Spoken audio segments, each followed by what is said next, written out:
I'll be showing you how to create a fillable form in your MacBook. So you have 3 simple options depending on what you need. So preview, which is for turning an existing PDF into a fillable form. Preview cannot create text fields manually, but it can recognize form fields automatically.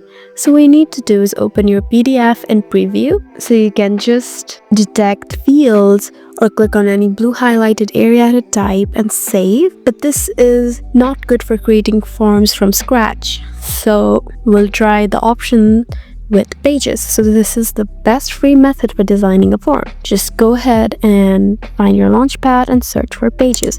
It's right here. Once you're here, just tap on new document, choose a blank document. Now you can add elements like lines here. You can insert a table and you can just enter them and fill them up. And in this way you can successfully create a fillable form. Just tap on save and you're good to go. I hope this video was helpful for you. Please leave us a like and drop us a comment down below, and we'll see you again in our next video. Thank you for watching.